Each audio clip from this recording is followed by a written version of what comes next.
Welcome to Marketplace Mission. Join us as we explore how visionary leaders navigate challenges, discover purpose in profitability, and create environments where faith and business intersect.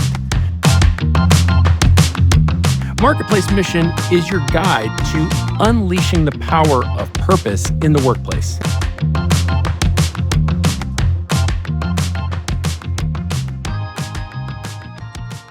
Welcome to this episode of Marketplace Mission. I'm so excited this morning to have Ardie Pearce from Décor, somebody I've got a lot of respect for, and I'm sure you're going to hear a lot of the reasons why. So it's funny how I come to know Ardie was I got into the large format porcelain business, and in that business, it kind of drove me into the interior decorator space. And so as I started thinking about who these interior decorators are, I went to my sister because she lives in Orange Beach. And when I went to her, I said, hey, I need to know an interior decorator that I can talk to who, can support this type of high-end product. And without hesitation, she says Décor and Ardie Pearce. And so as I went down there and met with her and saw what she was doing, I could figure out why she was excited about it. So I'm just as excited this morning to talk to Ardie. Welcome. Thank you. Glad to have you. Honored to be here. And so, I came down to your store and, I felt like we had known each other for 100 years already. And so, because I think our backgrounds are similar when it comes to business and some of the struggles and some of the successes that we've both had, right? And so, I'm happy to have you here this morning to maybe tell us a little bit more about, a lot of people know about Décor, especially if you're in Orange Beach, especially if you're on social media, but sometimes we don't understand the story behind the product. And I think it's important today that maybe we can give people a peek behind the curtain about who Mint is more than what Mint does, because I think that speaks for itself, right? Thank you. Thank you so much for having me. I was honored to get your call and be invited today to talk about our journey and how I, got to be sitting here today. Right. It started, my mom was a designer, or it still is, from time to time. She's mostly retired now. Right. My dad's a draftsman and built houses and track homes and commercial, everything under the sun in California. I was born into a very creative family, and I remember sitting with my mom being just a little girl, practically crawling on wallpaper books. Right. I remember sitting on my dad's lap as he drew homes, and I loved, he had an electric eraser and a big brush to brush all the eraser off of his plans, and letting me get to do the brushing, and walking homes as they were being built, as they were being designed with my mom and dad, and being a part of every bit of the process growing up, and just igniting kind of this love for it within me. And that was in California. That was in California. So yeah. we're in Alabama. We're in Alabama. So yeah. there's some design ideas that were probably forward Yes. thinking from your mom and dad that you Absolutely. got to kind of, we always say we're 5 years behind sometimes. Yes. I would like to say though that at least right now in large format porcelain, Yeah. I can personally say that, hey, we're right on top of where we're supposed to be. Right where you're supposed to be. You're right where So you're you supposed to bring be. the California look Yes. and then you transpose over to Kentucky for a while, right? I did. I was working at a restaurant that had hired me to kind of take it over, not only to streamline their menu, restaff their staff, but also redesign their restaurant. And it kind of fell into my lap. I wasn't even in the design industry at the time, and I had just met the owners and really needed some help. We got to talking. They felt like I was the right person for the job, and that ignited it in me. I never really thought of myself as doing design or decorating because my mom was so good. She's so good at it, and I was in awe of her, and so it felt like it was her lane. If I look at you and I think about the stories you've told me, or I see the post from a room that was this, and then the room that is that you're actually in a beautiful resurrection business, right? Yeah. So, you basically let something die so something new can be born. Yes, absolutely. There's no way that Mint could do what we're doing and the growth that we're experiencing and have experienced since the beginning, but even now. We've got big things in the works right now. And I think that that we had to get the right team in place. God had big plans for me that I didn't even see. In some ways, had to get out of my own way so that God could appoint the right team for the growth that's happening right now. Right. But yes, the team that we have now creates magic.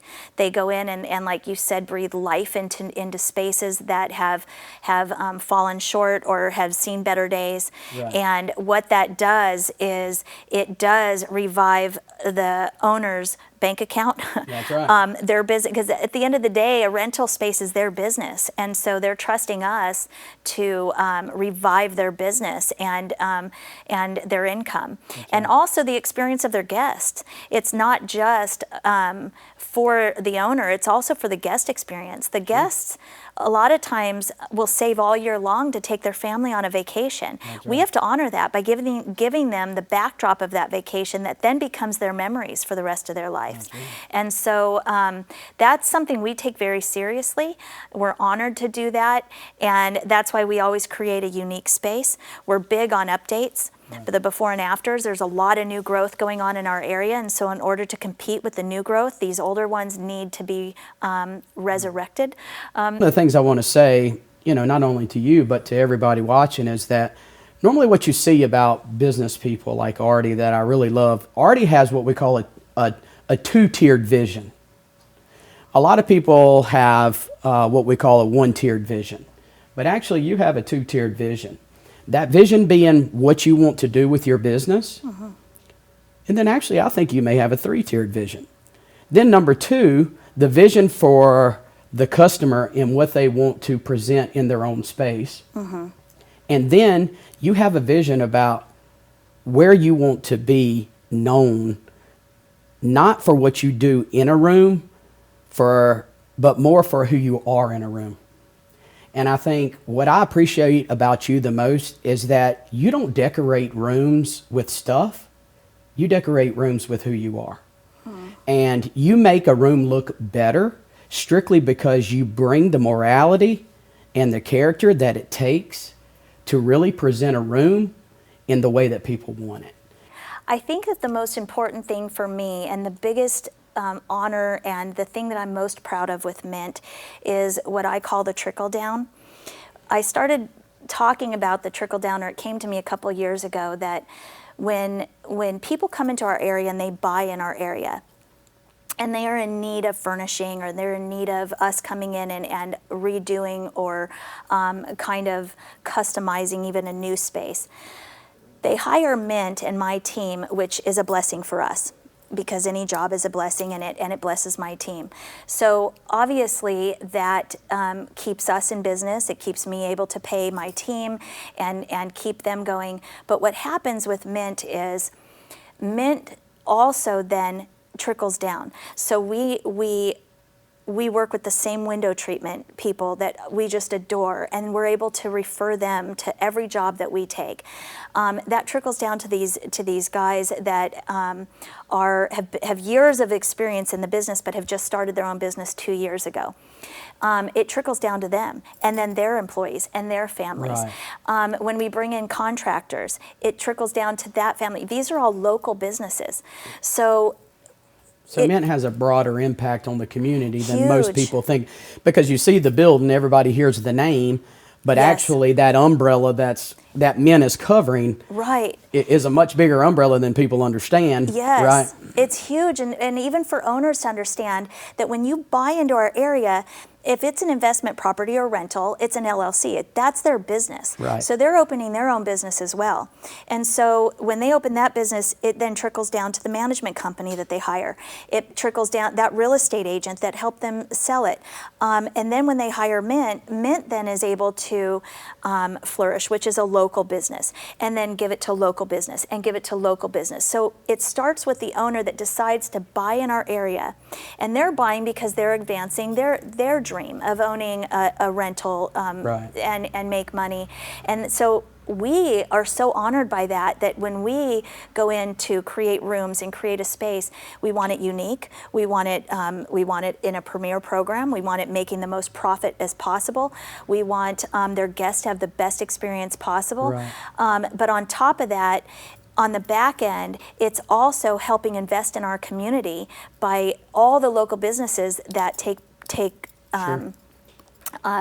part in this.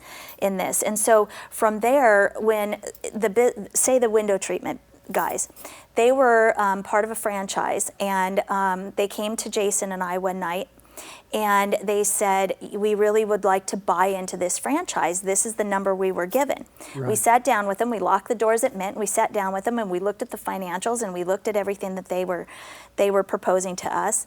They wanted us to invest and be a part of buying in this franchise. And we, after talking for a while, and they're really excited, and they're nervous because one had this much saved and one had this much Right. saved, and the number they needed was this much. Yeah. And Jason and I are listening to him, and Jason's looking over the financials, and I'm listening to him. I've known these guys for years, and I know their character and their integrity. They're all use. Right. And I said, guys. But I think, too, what we're talking about, just to Yeah. let you, what they were looking for is something we said earlier. Yeah. You were the person that they needed to speak something into them to give them the confidence that they needed. Yes. Right? Yeah. And so, sometimes it's about the financials, yes. Sometimes it's about the business side, yes. But there's a lot of people actually we can hire for that kind of thing, right? Right. At the end of the day, though, there's only a very few people that you can actually go to for wisdom. Right.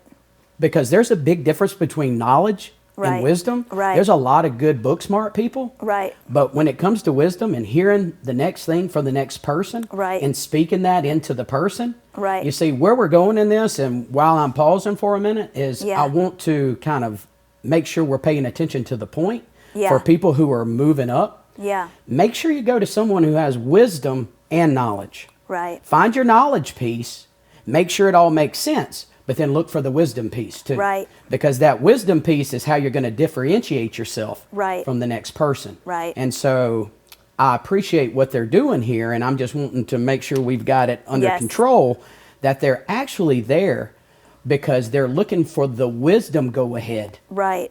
Right. And so go ahead. Yeah. I'm sorry. Yeah. No, that's it's true. Jason and I, we talked to them a lot. We talked to them about, at one point I said, why are you buying into a franchise that's going to put a ceiling on you right away?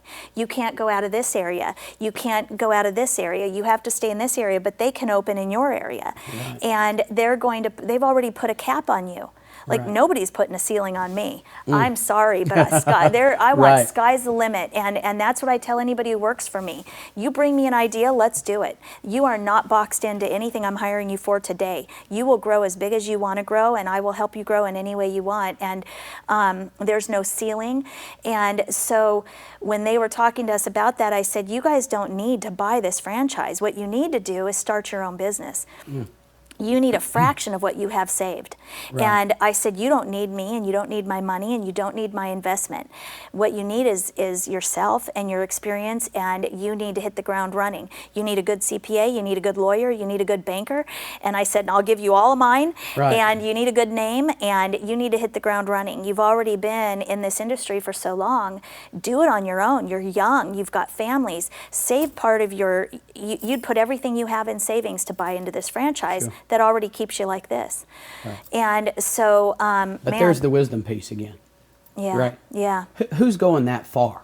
yeah, Okay, it's not the franchise. I've dealt with Right. franchises. I deal with franchises. Right. And it's not like they're going to get down in that personal level with you. Right. They're going to give you, here's the bells and whistles. Right. Here's what we're going to bring. Here's what Right. you can do. Here's what we bring to the table. Right. But nobody actually brings it, like I would say, to the kitchen table. Right. You know, what you're doing Yeah. is actually bringing it back to the kitchen table and Yeah. saying, hey, listen, let's talk about this as a family now for a minute. Right, Right. yeah. And what I love too is you can always tell if someone's selfless. Okay. I love selfless in business because it's not very popular. right, So, but when someone comes to you and you know they're vulnerable and you see what they can do moving forward, and you're giving them this advice on how they could be successful, and you know how much business you can send them, so you understand the profitability to it. Oh, yeah. And they come and say, hey, you want to give us a little bit of money? Well, you start doing the math. Business-wise, I start doing the math like, okay, well, if I gave them X amount of money, I know I'm going to get that back. Right. And I could take 25% of this business or whatever it may be. Yeah. But at the end of the day, you just say, hey, listen, you don't need me or my money, and I don't want your 25% because you didn't come here for me to feed off of you. Right. You came here for me to feed you. Right. And if there's anything that we can take away with Marketplace Mission, I hope, is that we can teach businesses that you can actually grow better by feeding other companies than you can by feeding off of them. Thank you. Right. Thank you. Right. That is an amen moment. I love what you just said. That's exactly it. Because we had an opportunity. Jason and I sitting there had an opportunity to take a portion of these young men's business, but we didn't. What we did was we empowered them to go out on their own. And I said, and they were a little nervous. And I said, why? I have 8 jobs waiting for you right now. Get licensed. Get going. Call your reps. If you need my warehouse for a while, we'll use my warehouse, but I need you now. I have 8 jobs right now lined up. And since then, I don't know how many, you'd have to ask them how many jobs I've given them in the last 2 years, but they have hit the ground running. They're doing fantastic. I'm so excited for them. What I get from that relationship is so much more than money. Sure. And so it's been fantastic. And then my install guys came to me and Jason, same scenario, and said, hey, we really want to hang TVs and do installs and hide the wires, and there's a real need for that.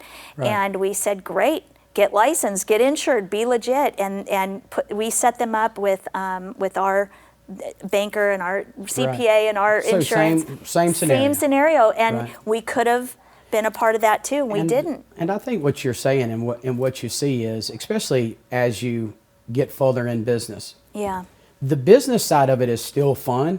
Yeah. And rewarding financially. Right.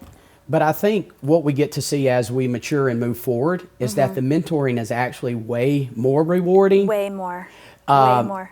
And you're kind of always looking for that once you've felt it, right? Yeah. So you're kind of always looking for, so, I think what you've done is you've figured out a way to help mentor and help move, and I think other companies have watched it, and now you've kind of towed a line through a trench where people know they can come in there with you, and you can help them pull them out and create something. Right. And to me, that's the biggest thing. I love what Garth Brooks said one time. Garth Brooks said, what's your biggest compliment?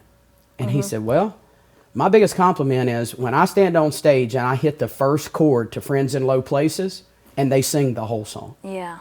Yeah. He said, when you hear your song sang back to you, it's the biggest compliment. Yeah. I think what you're speaking to is that you love when people sing the Mint song back to you, but they do it in their own companies. Yes. You don't actually care whether it's your chord. Right. See, if you're okay with giving people the lyrics and letting them play their own songs based on what you taught them and let them keep the royalties to it, then you're actually somebody who should be in Marketplace Mission. I love that. Right. What I love about what you're explaining is that we're not taught well this in business schools or in our everyday application. We're kind of taught survival of the fittest. Right. Right? Yeah. And there's times for that. Right. Right? Yeah. There's times for survival of the fittest. There's times when I know I got a competition up against me and we got to win. Yeah. But there's also times when I'm winning and I can be still in the thing I'm already winning in, like we talked about earlier, and help someone else win. Yes. Yes. Right? And so, I love this podcast because you actually stand for everything I'm trying to accomplish here. Yeah, thank you. Through re-educating the public in what actual healthy businesses look like and how they do it. Right. And so, absolutely wonderful work. Thank you. Absolutely, wonderful example to the community. Thank you. Wonderful example to your own family. Why don't you speak about how your husband helped you with these visions? Because I know he's a part of helping you, and I know your son's a part of helping you. And what does that look like? So in the very beginning, when we wanted to start Mint, we were a one-income family. I stayed home with the boys. Well, actually, Andrew was in college by then, but I had stayed home with Chris and worked here and there. And like I said, started working in doing design down in Orange Beach. And Jason, when I came to him and I said, listen, I want to go on my own. I really believe in this and we can do this. Jason actually cashed in his 401k. He believed in me and my vision and Mint so much that when we now own our buildings, but we leased them in the beginning. Right. And in order to lease the buildings, we had to prove we were worth so much. And at the time it was, I mean, we were putting everything we owned on the line, down to his watches. But then there's something interesting about the confidence that we get when a spouse stands into our vision. Yes. Because sometimes, and it's not even a spouse sometimes, I mean, it could be someone you've got a lot of respect for. Like if you speak into me like we have each other sometimes down at the wharf and we'll tell each other, you smell that? Yeah. Smells like momentum, doesn't it? I love that. You know, and so so there's something wonderful about having someone around you that can speak that into you, because sometimes you are still questioning the visions. You can be as confident as you think you are, and you're presenting that persona to everyone else. But there's something about when Jason steps in the room and he says, yeah, baby, we can do that. Yep. Right? Yeah, absolutely. And Jason's more type A personality. I'm more the creative type, and I'm the dreamer, and I mean, I get it done too. If I say I'm going to do something, I do it. But Jason is definitely a type A. He's steady. He's a rock, where I'm not. I'm more fluid, and so his steady. I call him the facilitator. If I need something done, he gets it done. I can move on and kind of build the dream and go out and create. And I know that the foundation is being laid for me to have a rock solid foundation under me. That is so important, especially for somebody who's more of kind of this entrepreneur and a dreamer. You need to have that steady, that slow and steady, and get it done. Jason does all of anything financial, all the banking, all the payroll, all the, he's the behind the scenes guy that makes sure that our business has been debt free since the day we opened the business. Everything is paid for and done. If I need, all thanks to the 401k. All thanks to the 401k. Now he's in debt, but you're financially free, right? No, so, he's actually works for Mint full time now. That's wonderful. He retired from traveling all over the world. I think what you're explaining is something that's interesting, right? Because the visionary guy or gal usually is always what I call an automatic. Okay, if I was gonna tell someone about you, I would say, well, Ardie, she's like an automatic. She just puts it in drive and she hits the gas. Yeah. But what I figured out is some of the most useful people that come into our life as automatics, we'll call it, is that entrepreneur spirit. We just pull it to go. Yeah. We go to drive and just try to go as fast as we can. Is they actually make us become a manual. They actually say, okay, you need to reach for first right here, Ardie, because you're trying to go to fourth. Even a little bit about what he warned warned you about me, right? Because our personalities kind of hit it off. And you're like, hey, I'm going to do X and I'm going to do Y and I'm going to do Z. And he's like, you don't even know this guy. You need to go back to first and let's make sure this guy even knows what he's talking about. And so I think we can both appreciate the person that becomes the clutch, I'll call it. Yes, absolutely. Absolutely. He had to, because what we just talked about anybody would come to me and I just would say, yes, you're hired. Let's do this. And Jason, when I met you, I said, hun, we're going full steam ahead. I really like this guy. And he said, hun, do I need to remind you of what we just went through?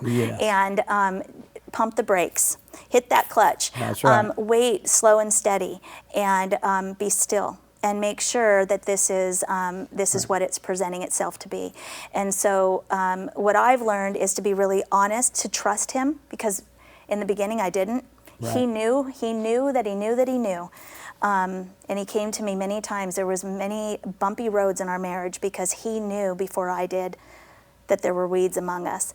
And I didn't listen to him. Hun, but I love him, but I trust her, but she's, and he knew, and I ignored it. And so now when I came in with you and I said, I just have a good feeling, and he said, if it's good, it'll still be there in a couple months. It'll still be there. Right. You have to be still and allow things to play out. And I appreciate it, and now I trust him. That's Before right. the old Ardie would have been like, what do you mean you're telling me no? I trust him. I'm doing this. That's right. I've got a gut feeling. And I would fight him on it. I think what we needed help too with, both of us in this, because I think we have a lot of similarities, Yeah. is that what I figured out with this word be still, it doesn't mean we're not doing anything. No. You know, so Yeah. I think, you know, another thing that we can help people with when they're watching, and if they're new moving into this entrepreneurial world, is that when we see be still, it doesn't mean we're sitting at the house with the door closed waiting on something great to happen. Yeah, no. It's that we're still in the things that we're already confident about. Right. You can actually be still in something you already see the final end to Yeah. while you're waiting on the next thing. Right. Right? Yeah. And so what I love is I think what your husband's done for you, and what I know my wife's done for me is when she says be still, she don't want me to stay at the house. Right. Because then we'll all go insane. Right, right. But she wants for me to stay in the thing that I'm already confident about. And then, like you said, if the next thing is good, Yeah. it'll come. Right. I'm going to say it once again. Thank you for coming here. And you didn't do anything as far as you didn't change our curtains. You didn't add any comforters. You didn't put a rug on the floor. But look, you decorated something here today that I am super passionate about. And I don't think I could have decorated the room any better myself. Thank you. And so thank you so much for that. Thank you. That's beautiful. Thank you. So as we reflect on the mission of trust and integrity, let us consider the profound impact our values have on our collective journey. James Hunter says, bad ideas form the basis of destructive values, and these in turn lead to bad choices. In the end, these all cumulative lead to an unhealthy and declining culture. To me, it's a sobering reminder of how easily negativity can take root in our lives and communities. But let's not lose hope. The beauty of this truth is that it works in reverse. Just as harmful values can spiral downward, embracing the right values can elevate us up. If we aspire to foster a culture that thrives on trust and integrity, we must cultivate individuals who embody these principles. Each one of us has the power to make choices that reflect a positive worldview, choices that uplift, inspire, and connect us to one another. So let's commit to being these individuals. Let's nurture trust in our relationships, act with integrity in our decisions, and encourage those around us to do the same. Together, we can create a ripple effect, transforming our culture into one that values honesty, respect, and accountability. No more than what you heard here today from a company that we will all begin to love if we haven't yet, in Mint Décor. Thank you, Ardie. Thank you We so much. appreciate it. Thank you. Thank you everyone for tuning in to Marketplace Mission. Don't forget to follow us on social media and leave us a review. Until next time, unleash power in your workplace.